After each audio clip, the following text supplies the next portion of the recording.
O Pequeno Príncipe. Peço perdão às crianças por dedicar esse livro a uma pessoa grande. Tenho uma desculpa séria. Essa pessoa grande é o melhor amigo que possuo no mundo. Tenho uma outra desculpa. Essa pessoa grande é capaz de compreender todas as coisas, até mesmo os livros de criança. Tem ainda uma terceira. Essa pessoa grande mora na França e ela tem fome e frio. Ela precisa de consolo. Se todas essas desculpas não bastam, eu dedico então este livro à criança que essa pessoa grande já foi. Todas as pessoas grandes foram um dia crianças, mas poucas se lembram disso. Corrijo, portanto, a dedicatória. A Leon Vert, quando ele era pequeno. Certa vez, quando tinha 6 anos, vi num livro sobre a Floresta Virgem. Histórias vívidas. Uma imponente gravura. Representava ela uma jiboia que engolia uma fera. Eis a cópia do desenho. Dizia o livro: as jiboias engolem sem mastigar a presa inteira. Em seguida, não podem mover-se e dormem os 6 meses da digestão. Refleti muito então sobre as aventuras da selva e fiz com lápis de cor o primeiro desenho. Meu desenho número 1 era assim. Mostrei minha obra-prima às pessoas grandes e perguntei se o meu desenho lhes fazia medo. Responderam: por que um chapéu faria medo? Meu desenho não representava um chapéu, representava uma jiboia digerindo um elefante. Desenhei então o interior da jiboia, a fim de que as pessoas grandes pudessem compreender. Elas têm sempre necessidade de explicações. Meu desenho número 2 era assim. As pessoas grandes aconselharam-me a deixar de lado os desenhos de jiboias abertas ou fechadas e dedicar-me de preferência à geografia, à história, o cálculo, a gramática. Foi assim que abandonei, aos 6 anos, uma esplêndida carreira de pintor. Eu fora desencorajado pelo insucesso do meu desenho número 1 e do meu desenho número 2. As pessoas grandes não compreendem nada sozinhas, e é cansativo para as crianças estar toda hora explicando. Tive, pois, de escolher uma outra profissão, e aprendi a pilotar aviões. Voei, por assim dizer, por todo o mundo. E a geografia, é claro, me serviu muito. Sabia distinguir, num relance, a China e o Arizona. É muito útil quando se está perdido à noite. Tive, assim, no correr da vida, muitos contatos com muita gente séria. Vivi muito no meio das pessoas grandes. Isso não melhorou de modo algum a minha antiga opinião.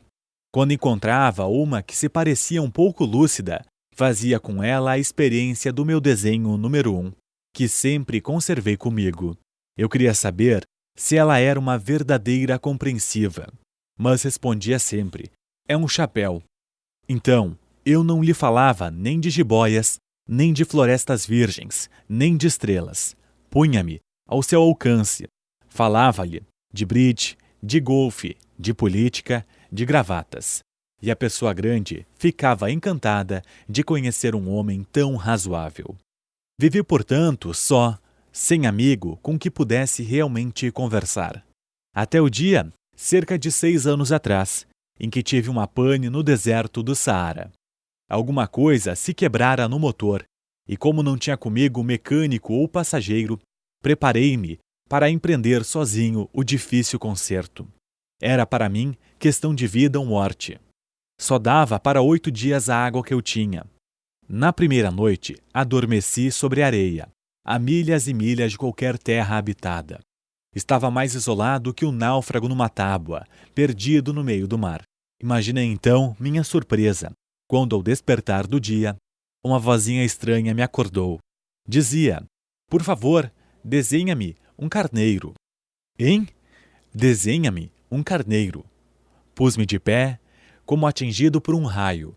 Esfreguei os olhos, olhei bem, e vi um pedacinho de gente inteiramente extraordinário, o que me considerava com gravidade. Meu desenho é, seguramente, muito menos sedutor que o modelo. Não tenho culpa. Fora desencorajado aos 6 anos da minha carreira de pintor, e só aprendera a desenhar jiboias abertas e fechadas. Olhava, pois, essa aparição com olhos redondos de espanto. Não esqueçam que me achava a 1000 milhas de qualquer terra habitada. Ora, meu homenzinho não me parecia nem perdido, nem morto de fadiga, nem morto de fome, de sede ou de medo. Não tinha absolutamente a aparência de uma criança perdida no deserto, a 1000 milhas da região habitada. Quando pude enfim articular palavra, perguntei-lhe: "Mas que fazes aqui?" E ele repetiu-me então, brandamente, com uma coisa muito séria: "Por favor, desenha-me um carneiro." Quando o mistério é muito impressionante, a gente não ousa desobedecer. Por mais absurdo que aquilo me parecesse, a 1000 milhas de todos os lugares habitados e em perigo de morte, tirei do bolso uma folha de papel e uma caneta. Mas lembrei-me então de que eu havia estudado de preferência geografia, história, cálculo e gramática, e disse ao garoto com um pouco de mau humor que eu não sabia desenhar. Respondeu-me: "Não tem importância. Desenha-me um carneiro." Como jamais houvesse desenhado um carneiro, refiz para ele um dos únicos desenhos que eu sabia, o da jiboia fechada, e fiquei assustado de ouvir o garoto replicar: "Não, não, eu não quero um elefante numa jiboia. A jiboia é perigosa e o elefante toma muito tempo. Tudo é pequeno onde eu moro. Preciso é de um carneiro. Desenha-me um carneiro." Então desenhei. Olhou atentamente e disse: "Não, esse já está muito doente." "Desenha outro." Desenhei de novo. Meu amigo sorriu com indulgência. "Bem, vês que isso não é um carneiro, é um bode. Olha os chifres." Fiquei mais uma vez e fiz um desenho. Mas ele foi recusado como os precedentes. "Esse aí é muito velho. Quero um carneiro que viva muito." Então, perdendo a paciência, como tinha pressa de desmontar o motor, rabisquei o desenho. E risquei: "Esta é a caixa. O carneiro está dentro." Mas fiquei surpreso de ver iluminar-se a face do meu pequeno juiz. Era assim mesmo que eu queria. "Será preciso muito capim para esse carneiro?" "Por quê?" "Porque é muito pequeno onde eu moro." "Qualquer coisa chega. Eu te dei um carneiro de nada." Inclinou a cabeça sobre o desenho. "Não é tão pequeno assim. Olha, adormeceu." E foi desse modo que eu travei conhecimento, um dia com o Pequeno Príncipe. Levei muito tempo para compreender de onde viera.